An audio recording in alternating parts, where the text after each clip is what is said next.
La collection. Les populations esclaves. Son livre 1, Économie. Son livre 2, Entité. Son livre 3, Sciences. Son livre 4, Social. Son livre 5, Spiritualité. Nous vous proposons l'écoute du livre 5, Spiritualité. Chapitre 2. Autre domaine. Dans un autre domaine, sur la recherche de la vérité, il serait possible de prendre en compte certaines caractéristiques de certains lieux géographiques et historiques. Des vestiges pourraient avoir été réalisés sur notre planète à partir de moyens technologiques non encore disponibles de nos jours. Auraient-ils été mis en place pour la réalisation de champs énergétiques? Il pourrait être supposé, selon des allégations difficilement vérifiables, dans l'état actuel des connaissances, qu'un dôme énergétique recouvrirait notre planète et à l'insu des humains. Les initiés appelleraient cela la matrice. La conscience se manifesterait-elle à travers la spiritualité? La spiritualité n'apparaît pas être un domaine accessible aux populations, en dehors des dogmes religieux. Elle serait réservée à ces élites, concernant son mode de fonctionnement. Comme pour le sujet des ovnis et des extraterrestres, la spiritualité fait l'objet de discrimination afin que les populations ne soient pas dans le réflexe de tenter d'y accéder. Les élites s'efforceraient de maintenir les peuples dans un système de conscience, qui après réflexion, semble d'une aberration absolue. Les manipulations seraient permanentes et toujours insidieuses. Le mensonge et la propagande semblent être les deux qualités principales des décideurs de l'humanité terrestre. L'étude de la spiritualité permettrait d'établir les barrières devant être installées pour se préserver des éléments néfastes qui nous entourent.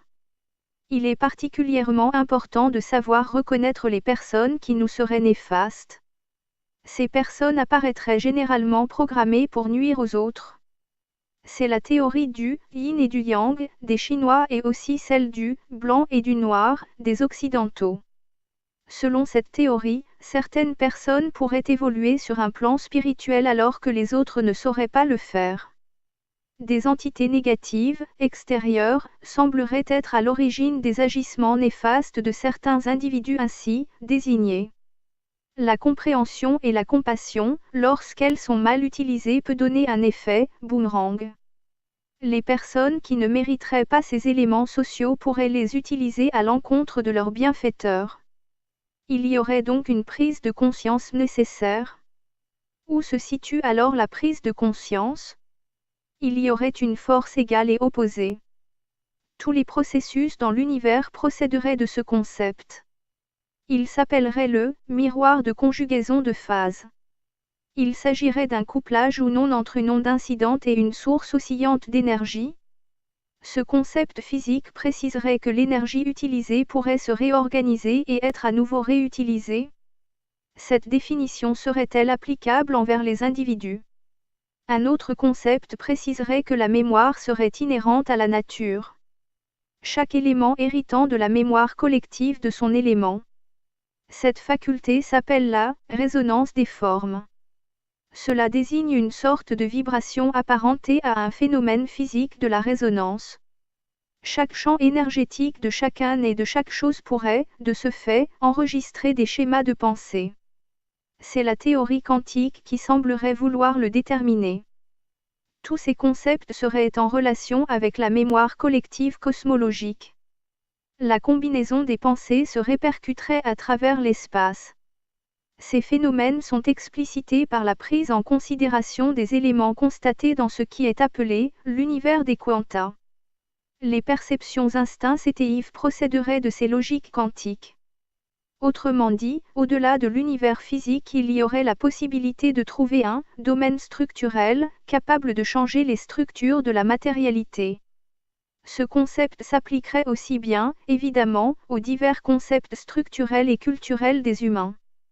Notre méconnaissance du fonctionnement de l'univers physique, à partir de ces structures quantiques, nous isole des concepts globaux qui régissent et structurent la cosmologie. Il y aurait une conscience cosmique, avec laquelle nous ne parvenons pas à nous rattacher, tout simplement parce que nous ignorons sa réalité. En plus de notre ADN physique qui construit chaque organisme, nous posséderions un enregistrement spirituel chargé d'organiser notre conscience. Cela serait la dualité du visible avec l'invisible et qui concernerait chaque entité dite vivante.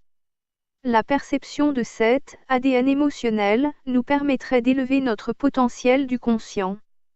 La sagesse de nos perceptions nous permettrait ainsi d'accéder à d'autres niveaux de la connaissance. L'univers quantique serait un modèle de résonance où tout se trouve en tout. Des influences réciproques se réaliseraient à partir des sociétés disséminées dans l'univers. Chaque élément vivant est un système vibratoire qui émet et qui reçoit. La perception de cet état vibratoire n'est accessible qu'à partir d'un certain niveau du conscient, soit de son emplacement, sur la courbe évolutive.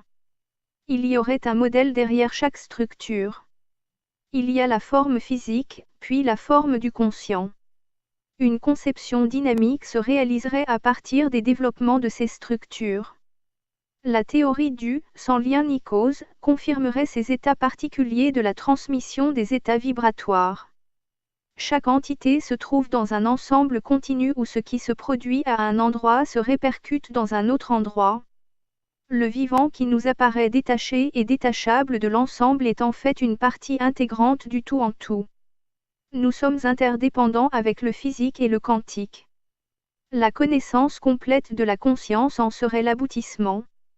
Chaque être humain doit d'abord prendre conscience de sa double conception physique et spirituelle. Il convient toutefois de ne pas confondre avec les dogmes spirituels des religieux. La science devra tenir compte de ces deux aspects de la vie. L'univers renfermerait toutes les ressources nécessaires à la structuration des besoins. C'est la théorie de l'état observable. L'approche électromagnétique scalaire permettrait de pénétrer la réalité physique alors qu'elle n'est encore qu'à l'état de probabilité, considérée comme des champs de torsion de la conscience. Il s'agit ainsi de pouvoir calculer, d'une façon déterministe, la réalité physique. Ce concept est contraire à la notion de matérialisme. Pour comprendre cet état, il convient de l'opposer aux ondes visibles, dites de nature transversale. En fait, il s'agit de moyens, un de conception mentale et l'autre de conception physique. Ce concept donne une réalité de la multidimensionnalité pour chaque entité. Les dimensions d'espace et de temps n'apparaissent pas séparables. Il convient ainsi de considérer des interpénétrabilités dans les effets vibratoires de la matière. C'est ainsi que les informations voyageraient au travers du tout cosmique. Les multidimensionnalités du vivant s'inscriraient dans un volume holographique. La concentration sur une seule dimension n'est qu'une référence de l'élément global. L'identification d'un des points de l'hologramme permet de pouvoir se référencer à l'ensemble de cet hologramme. Tout interagirait à partir d'une référence. Cette notion intrinsèque permet de comprendre que nous avons l'opportunité d'avoir accès à la connaissance globale de l'univers physique et quantique. Le véhicule physique est programmé par l'ADN du physique. Celui de la conscience l'est par l'état observable du quantique. L'expérimentation de la vie résulterait de cet état multidimensionnel. Cela permettrait de mieux comprendre les interactions qui s'établiraient entre la créativité, l'inspiration et l'intuition. Il devient indispensable à l'humanité d'apprendre à gérer tous ces nouveaux concepts de l'organisation du tout en tout. La conscience de chacun ne permet pas à tous de pouvoir gérer ces nouveaux concepts. Ils sont souvent dérangeants et la simple idée, par exemple, d'accepter la réalité de civilisations extérieures apparaît extravagante et inacceptable. Tant que l'humanité n'y aura pas été préparée, elle ne pourra pas l'accepter. Il suffirait d'utiliser les capacités personnelles que chacun possède, pour que toute l'humanité puisse se propulser vers d'autres niveaux de la connaissance et de la compréhension. Il n'est évidemment pas facile de définir qui mérite la compréhension et la compassion, à bon escient. Chaque effort spirituel exige une débauche d'énergie qui doit être produite opportunément. Il nous apparaît que nous avons le libre arbitre de nos choix. Cela implique bien sûr quelques erreurs à l'occasion. Toutefois, ce que nous considérons comme étant une erreur peut s'avérer ensuite devenir une opportunité de rectification. Les périodes d'erreur provoquent des zones d'inquiétude. Elles seraient pourtant indispensables à l'éveil de la conscience. Les événements de la vie nous contraignent à nous mobiliser pour faire face à leurs conséquences. Les zones de confort permettent de connaître un mode de vie agréable, mais elles ne permettraient pas à la conscience de progresser. Toutefois, diverses zones peuvent aussi être des modèles permettant l'évolution de la pensée et de la réflexion, dans la quiétude. La conscience permettrait l'évolution, non seulement de l'individu, mais aussi de l'espèce à laquelle il appartient. Cela serait vrai, bien sûr, pour toutes les espèces existantes. Notre environnement pourrait aussi être conditionné par notre nécessité impérative d'évolution. Cette nécessité impérative d'évolution pourrait même créer les conditions indispensables à la conscience. Tout dans nos agissements, dans nos confrontations, serait-il ainsi conditionné par les nécessités de notre conscience? Notre existence elle-même serait-elle programmée pour nous permettre de nous assumer? Est-ce que la conscience fonctionne comme un dispositif d'émission d'ondes? La conscience, à partir du cerveau, véhicule-t-elle de l'information? Conscience de temps? Quel serait donc l'élément qui nous empêcherait d'être présents à un instant précis? La motricité du temps serait-elle le résultat de la dynamique de l'univers, que nous considérons être en expansion? Est-ce que c'est notre présence qui donne l'illusion d'un temps en évolution? Lorsque nous circulons et que nous regardons sur le côté, nous avons l'impression que c'est le paysage qui défile, pendant que nous pensons être immobiles. Bien évidemment, c'est parce que nous nous déplaçons que nous avons l'impression que le paysage est en mouvement. De la même manière qu'étant tranquillement installés, nous n'avons pas le sentiment de nous déplacer à la très grande vitesse de la Terre qui gravite autour du Soleil. Or, le temps serait stationnaire et statique. La matérialité du temps ne serait donnée qu'à l'instant du déplacement. Tous les événements seraient en place sans qu'ils ne soient encore temporalisés. Ils seraient comparables à l'espace. Pendant que nous nous situons à un endroit, tous les autres endroits existent. Simplement, en raison de notre présence à un endroit nous empêche de figurer à un autre endroit et de prendre conscience de sa réalité. De la même façon, tous les événements que nous allons connaître à l'avenir existeraient déjà. Et également, les événements qui se sont passés sont encore situés à leur endroit, seulement nous n'y figurons plus. À de la linéarité du temps, est-il possible d'engendrer le juxtaposé à du successif? Autrement dit, comment à la succession des événements, est-il possible que le temps soit physique, objectif, ou intrinsèquement lié à notre seul rapport au temps que nous imaginons, ou bien encore est-il totalement indépendant de notre présence? Pour résumer, est-ce que c'est notre conscience qui formate et temporalise notre rapport au physique ou est-ce autre chose? À ce niveau de considération, l'instant présent n'aurait aucune durée, comparativement à la linéarité du temps. La considération logique consiste à établir une connexion au temps par un observateur à un moment précis. C'est seulement la présence d'un observateur qui peut déterminer le présent d'un instant. Il y a une dilatation d'un événement dans sa durée. La perception du temps résulte de la succession d'épisodes. Le présent disparaissant est confondu avec la trace qu'il laisse tout en préfigurant son prolongement.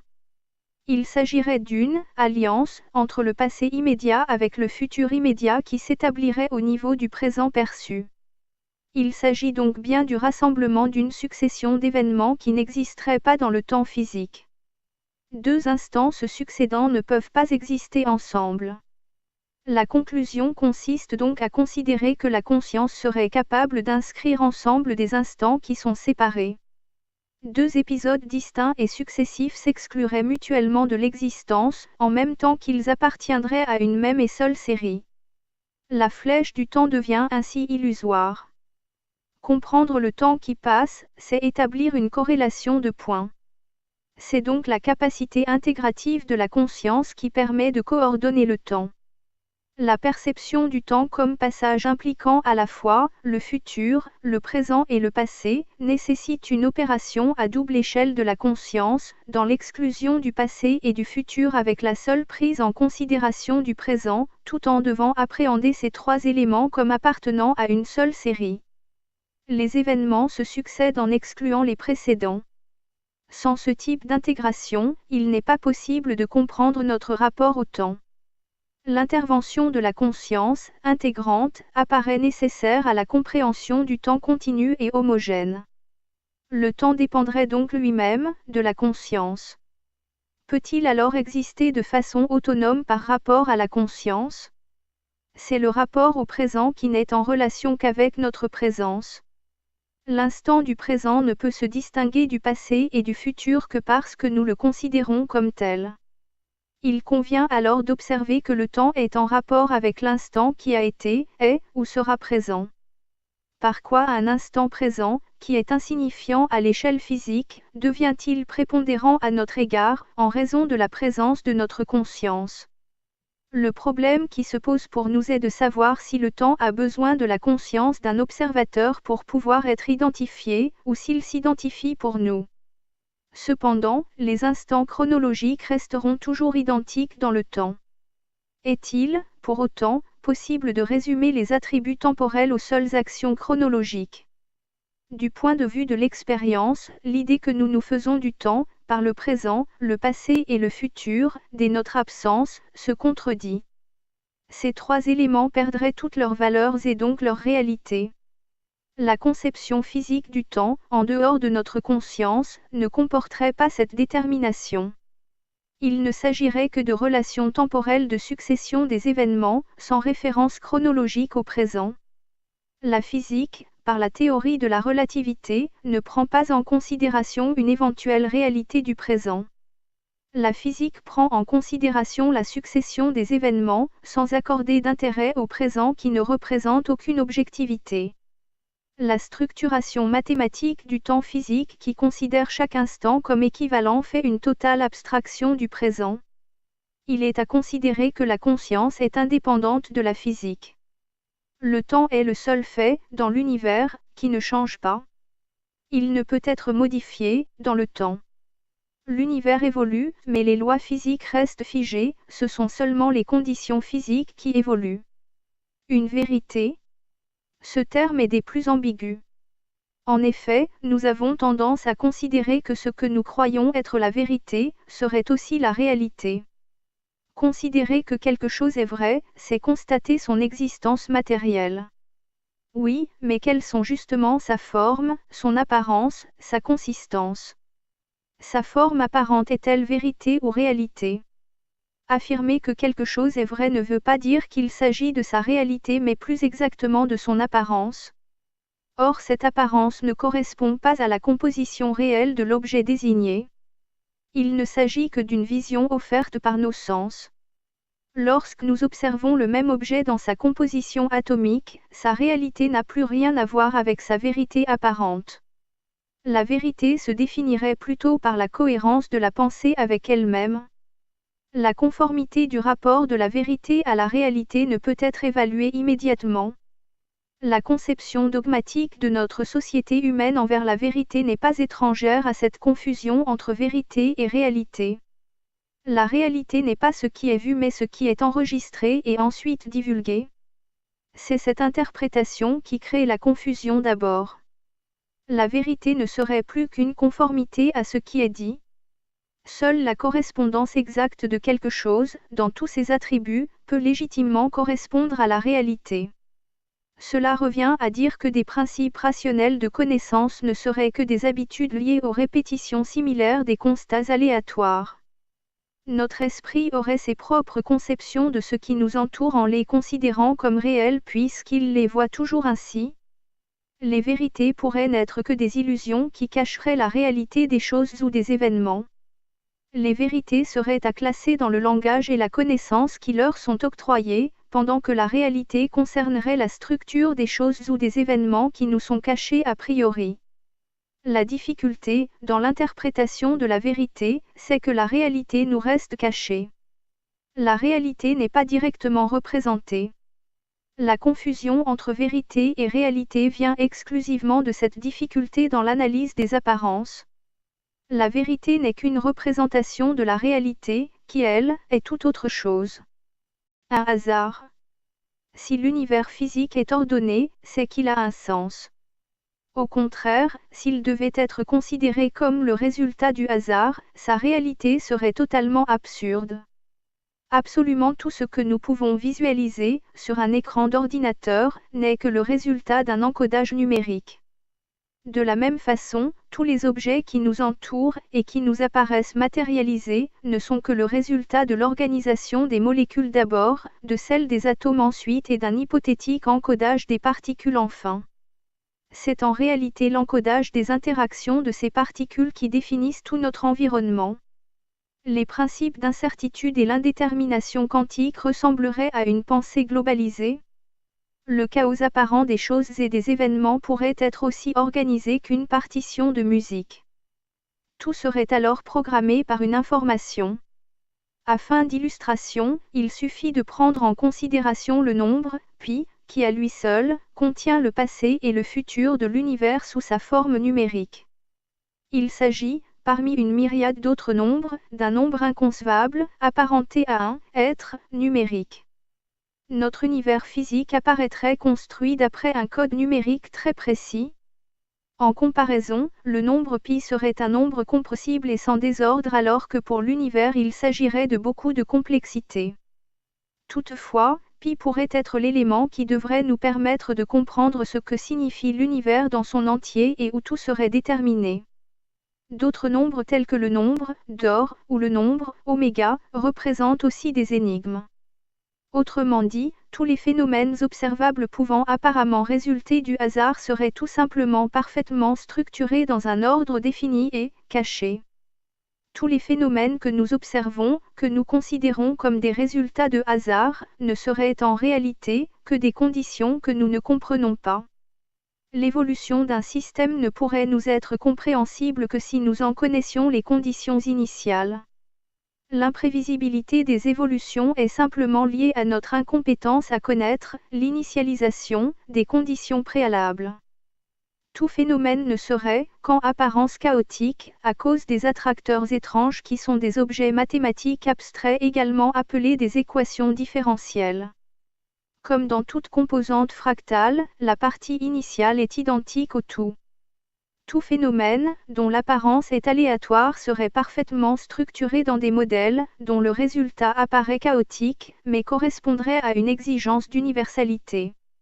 Il s'agirait donc bien d'un encodage des phénomènes inexplicables. À titre d'exemple, pi, qui est le rapport constant entre la circonférence d'un cercle et son diamètre et dont la définition numérique est infinie, contiendrait la définition numérique de l'univers, si nous considérions que celui-ci est fini. Tout existerait, sous un ordre mathématique précis, bien qu'insaisissable. Tout hasard apparent serait tout simplement le résultat d'une décision initiale.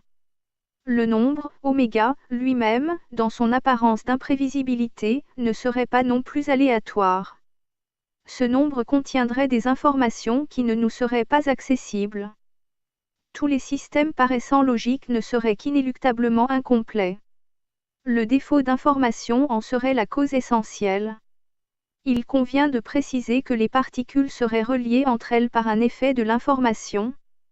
L'information les caractérise et les relie l'une à l'autre instantanément sans contrainte d'espace ni de temps. Le hasard serait tout bonnement programmé. Des structures mathématiques ordonneraient chaque phénomène. Un changement brusque et radical de la matière s'appelle une transition de phase. Plus la matière est chaude et plus elle gagne en symétrie. À l'inverse, plus la matière est froide et plus elle perd en symétrie. Lorsque la matière cesse radicalement de se comporter logiquement, elle s'oriente vers ce qu'on appelle la superfluidité. En changeant d'état, la matière devient plus informée, c'est-à-dire que lorsque son énergie baisse, l'information augmente, c'est ce qu'on appelle la singularité cosmologique. Le point zéro, situé à la naissance de l'univers, s'appelle la singularité initiale de l'espace-temps, c'est le temps de l'information. Cette nouvelle compréhension de notre univers le situe dans un état de supersymétrie. L'entropie de la matière, c'est-à-dire son désordre, ainsi que la singularité initiale ne peut s'obtenir qu'au zéro absolu, soit en dehors de l'espace-temps. L'univers se serait donc ainsi créé au moment de la singularité initiale, dans une zone de pure information, dépourvue de matière et uniquement numérique. Il s'agirait tout simplement du code génétique de l'univers, un code cosmologique. La complexité de son état viendrait ensuite, pour se terminer par un ordre finalisé avec une sortie de l'espace-temps. Le champ scalaire, qui est un nuage de nombres, considère qu'avant le Big Bang, il existerait un temps imaginaire et aussi une énergie imaginaire. Cela préciserait qu'à un instant zéro, qui précéderait le point de départ de l'univers, il n'y aurait que de l'information. Cela concernerait un encodage précis des futures propriétés, à l'intérieur duquel se trouverait la totalité de l'univers à venir. La source de l'univers physique résulterait donc d'une information primordiale précisément encodée, ce qui est également appelé une transition de phase. Autrement dit, la singularité initiale résulterait du code cosmologique, qui ne serait rien d'autre qu'un rigoureux programme mathématique mis sous une forme d'information infinie, comparable au code génétique du monde dit vivant. L'univers pourrait être structuré et ordonné par une information cosmologique primordiale, appelée aussi le fond diffus cosmologique. Très bien, mais alors d'où a surgi ce volume d'informations infinies? Ne serait-ce pas le cas du nouveau-né qui a reçu les informations génétiques de la lignée de ses parents pour en faire un être à part entière? Et que devient la conscience? Les études sur la conscience sont toujours considérées comme des parties intrinsèques de la philosophie. La conscience est un sujet considéré comme trop subjectif, pour pouvoir être abordé d'un point de vue plus scientifique. La conscience pourrait-elle être abordée à partir de l'étude sur les processus de la pensée?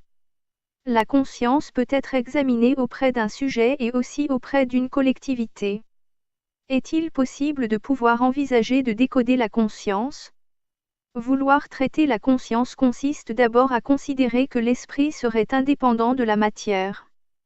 Il s'agirait donc de deux domaines différents devant être étudiés séparément. Est-il, pour autant, possible de décoder la conscience? Connaître, si à certains moments, dans la vie quotidienne, elle peut agir à l'insu d'une personne ou d'un collectif, pourrait en être une démonstration. Il s'avère que le cerveau établit des correctifs, à partir de ce que nous percevons. L'habitude est d'admettre qu'il s'agit d'une conséquence de l'inconscient, comme le réflexe de respirer, même en dormant. Pourtant, la conscience, qui détiendrait un volume extrêmement considérable d'informations, serait en fait à l'origine des processus. Scientifiquement, ce sont l'électro- et la magnétoencéphalographie, parmi d'autres techniques, qui actuellement permettraient de comprendre le fonctionnement de la conscience et de son influence sur le vivant, à partir des activités cérébrales. Toutes ces études qui permettraient d'établir la présence de la conscience et de son action sur les personnes sont appelées la science de la conscience. Le cerveau contiendrait de nombreuses zones spécialisées dans le traitement des informations. La prise de conscience correspondrait à l'analyse d'une information spécifique à destination d'une zone neuronale distincte. Dans le même temps, la zone globale permettrait de diffuser l'information reçue à destination des autres zones du cerveau. Elle devient alors disponible à l'ensemble des zones. La conscience agirait en répartiteur des informations en fonction d'un pré-tri prioritaire, sans exclure la totalité des informations. Il s'agirait là d'une architecture centralisée capable de définir ce qui est important à traiter, sans exclure quoi que ce soit des informations reçues. Ce phénomène du traitement de l'information par la conscience ne concerne pas que le traitement des informations reçues par les sens. Le fonctionnement de la conscience semble ne devoir jamais s'interrompre. Des états d'activité globale auraient été observés, en dehors de tout stimuli extérieur. Un flux de conscience permanent, en éveil comme en sommeil, apparaît ainsi fonctionner. Il aurait également été démontré qu'un flux d'activité perdurait dans un état artificiel d'endormissement, par anesthésie. Il en irait de même en phase expérimentale d'un état d'hypnotisation. Certains états de coma ou de vie dite végétative, étudiés sembleraient également pouvoir démontrer l'existence d'une conscience. À quoi servirait la conscience, d'un point de vue scientifique? À rien. Ne serait-elle qu'un épiphénomène? La conscience pourrait d'abord être un répartiteur d'informations à travers le réseau cérébral. Elle pourrait aussi être une zone de réparation des erreurs enregistrées. Il y aurait, en fait, un circuit de contrôle du traitement des connaissances.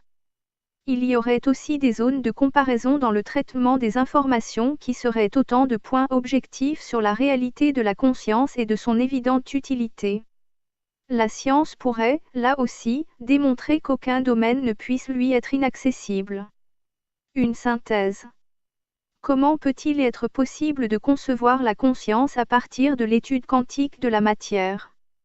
La théorie de la relativité générale et celle de la mécanique quantique semblent être deux théories permettant d'expliquer l'univers physique, mais qui apparaissent incompatibles entre elles, a priori. Pourtant, elles pourraient être unifiées à partir des nouvelles conceptions théoriques que sont la théorie des cordes et la gravité quantique à boucle. La synthèse de ces deux théories pourrait permettre une meilleure compréhension de leurs implications dans la conception fondamentale de l'organisation de notre univers. La théorie des cordes préciserait que la matière, dans l'univers physique, serait le résultat des vibrations de la texture de l'espace. Les équations mathématiques, dans ces études, ont inclus la nécessité d'y ajouter 6 dimensions à l'espace pour pouvoir en expliquer ces mécanismes. C'est là, la seule façon qui aurait permis d'expliciter l'indéterminisme quantique de l'univers.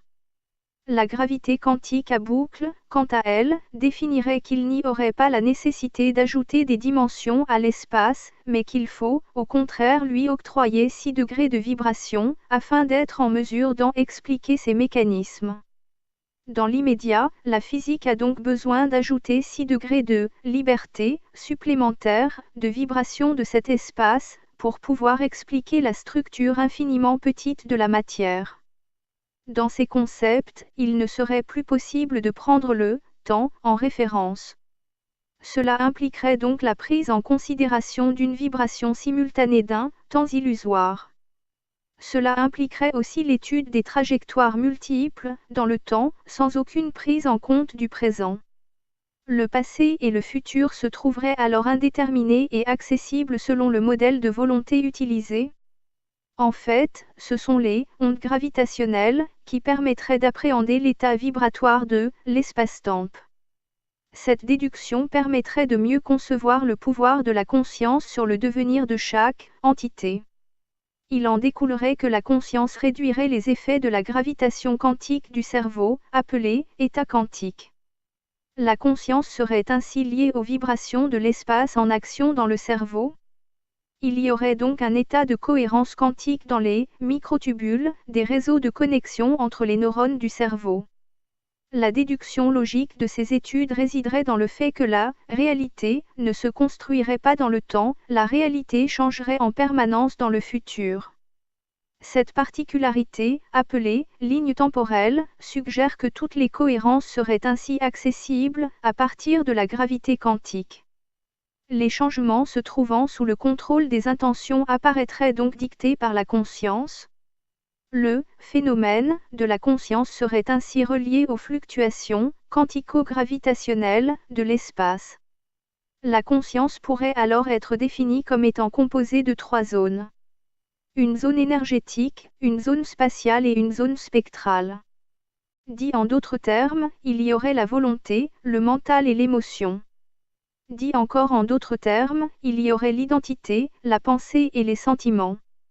Or, il s'avère que pour pouvoir caractériser les vibrations quantico-gravitationnelles, il conviendrait de prendre en considération 6 degrés de liberté.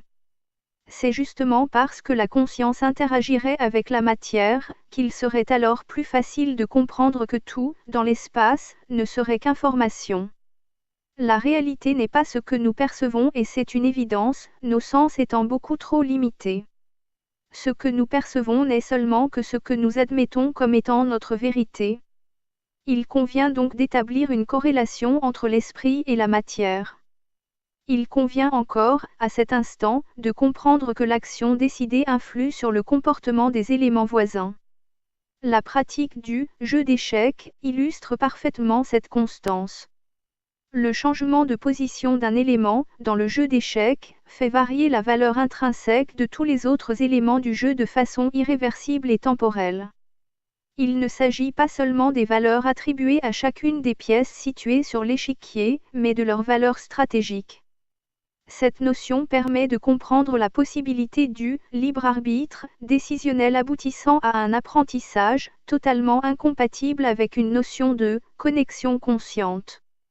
Évidemment, puisqu'une connexion consciente permettrait l'accès à une mémoire du futur. La mémoire du futur n'est donc pas compatible avec l'apprentissage. Cela suggère la notion d'une évolution nécessaire de la conscience. Ici, intervient une autre notion, celle du subconscient qui sert de guidage. Cela implique également l'intervention d'un inconscient, lié à la matière et d'un autre lié à l'espace-temps. Selon de telles déductions, la conscience aurait un accès aux sources d'information globales spirituelles, à la matière de l'espace-temps et aux sources d'apprentissage. Le tout étant assorti d'un système de guidage qui est le subconscient et un système de pilotage qui est le conscient. Cette situation permettrait de mieux comprendre l'impérative nécessité d'évolution de la conscience, à partir des expérimentations physiques. Toutes les possibilités de vie et de vie multiples deviendraient alors envisageables. Il conviendrait maintenant de comprendre la nécessité de la conscience à aboutir à un modèle d'objectif prédéfini, à partir du vécu à établir. Les pouvoirs de l'esprit seraient supposés intervenir sur les pouvoirs du mental, mais à condition d'être exercés à partir du présent. La connexion de l'esprit en liaison avec le futur, représentée par les chaînes de causalité, n'étant pas accessible dans le présent. Le futur immédiat, lui, peut être déjà stabilisé dans des champs événementiels, prédéfinis par les chaînes de causalité. La matière, selon cette approche, serait une cristallisation de la conscience. Cela signifie que l'esprit dirige la matière puisqu'il la créerait. La temporalité permettrait ensuite l'action du libre arbitre. Les algorithmes actuellement réalisés à partir des équations mathématiques pourraient permettre l'accès à des niveaux de connaissance sur les incidences esprit-matière incommensurables. Il apparaît prépondérant de pouvoir expliquer que la conscience a besoin de phases répétitives d'existence dans le physique pour pouvoir évoluer, sur le plan individuel de l'unité, mais aussi sur le plan global des collectivités d'unité. Cette découverte des algorithmes appliqués implique l'introduction de nouveaux concepts tels que la métempsychose, apparaissant nécessaire et sans doute indispensable à l'évolution de chaque conscience. Dans ces nouveaux schémas algorithmiques, le temps n'a plus la valeur momentanée que la société humaine est contrainte, jusque-là, de lui attribuer.